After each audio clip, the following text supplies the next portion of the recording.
Good morning.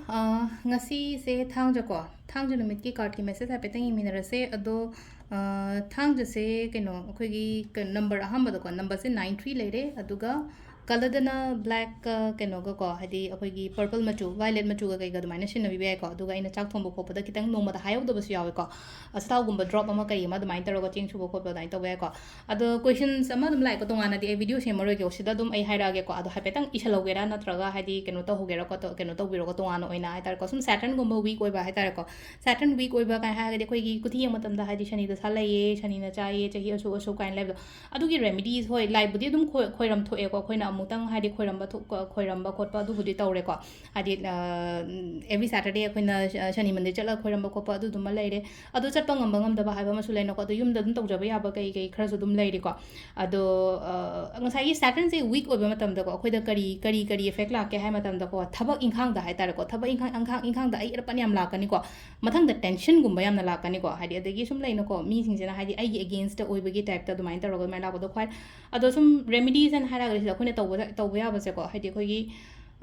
donation ama yam phare ko aina mamang du hai budi hai jena ko hadi Saturday gumba se donation yam tawbiyo khopio ka hai donation ani leita ba mi da piyo ha bani ko arei ba mi da piyo ha bani ko leija da ba mi da mating gumba pang bi ba khopi ba si se tawbi ba ko aduga amu sum yam na kalle kholle na har se ba tar ga de khoi gi blind hai tar ko mit udaba ko ta ba sugum ba si da ko khoina chak pizza ba matam injang na pi samna ha ba da blind school ga su leina ko manipur da hadi ngai gi chak to thonga ga pu ba mak ngam dra ga su injang khara da oi tar ga su hadi injang na pi gumba na tra ga hadi cheng hawai na cheng ba kai gumba du main tar ga thin bi ba khopi ba yai ko adu du ma leire ko aduga amana kamai to boya ga da hadi maitan je hoi ko maitan je mui da na ko maitan je khoina asalaw da dip tawre na ko du isha mathak ta gi hai tar ko ai khutina pai ra ga ai ko mathak ta gi anti clockwise ta nipan la kumba keno to na ko du maning da taklang hundom ba hadi hanna yeng da bi da maning da hundo piram ba ko adu du ma to boya ko hadi keno to boje hadi adu hazik adu atai hadi ngai Saturn week oi ba ko pa khatang gi was na tab do ko ai gi life ta hazik ai pan yam lei khan la kai khala se ba ata di si gi thang ja gi oje aina hai ba pot se ko adu do to bi ba ko du myam lema ado amana aina chai yor ko dum hai no ko astau se keno to rong ma pan da kat lo sana khonang ma kha da akhoi gi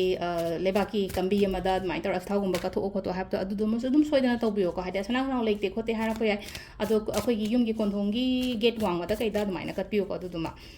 ado akhoi gi daily card message yeng ase ko dum daily card message se card hum katang lo tho ase ko hadi no ma gi card number 1 card number 2 and card number 3 ko aham balere ani shubalere om shubalere ko hadi first card consider second card consider traga third card consider ko do mai yang so hadi first card singa si gi na Saturday so hare ga ina donation taw ha ko khitang mi gi mateng gum kai gum ba mai taw biu ko mateng taw ba ha ga loi namak te na ta ba khara aina angam ba khara ai gi pocket na law to do mai na taw bi ba ko number 2 sina amuga hai tar ko changes gum ba kai gum ba hai tar ko ahung gum ba lak pa ha ra sine ko yamna hathu gum ba thabak taw ba di ya te ko hadi ngai ngam singam nang e hadi kenom chat ke gaina khala ko hadi poto kyam engon kyam kana ga dagi kyam kana roi dagi adugi matung ina damaina taro chat pi bana ta haita hathu ji chen ga no bang ka hadi sida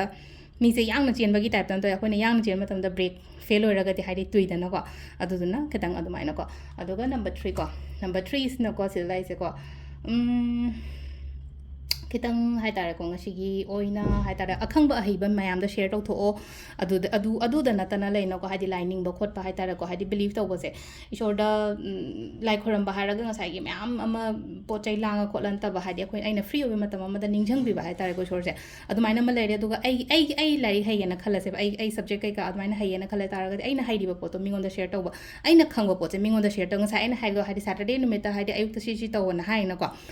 si to hai ba gi athra ding ngasai Saturn week oira ga di Shani dosh le khole ga na khala ga di adugi remedies macha aina mingon da takwi ba ba ka shukai de phai video share to dra ga so ai chen na hai tar ko aina mingon da dum hai bi ba e si tone hai na ching ma mai tar ko aro si sina koi card message le timing yang se ko timing se gi pung taru ka min trying thoi de na pung tare ka min yang kai thoi phang le ko di trama thoi ka min trama thoi de na mari ga min tara phang le manga ga min ni phuma pan de tare ka min tara phang le ko nipan ma khai de na nungdang gi nipan ma khai de na pung baro ga min kun trama thoi phang le do nungalam da gi na ahung ga min trama thoi de na mari ga min kun trying thoi phang le ko si sina khoi gi ngasi gi oina afaba timing ko aro se le khoi gi daily card message se thank you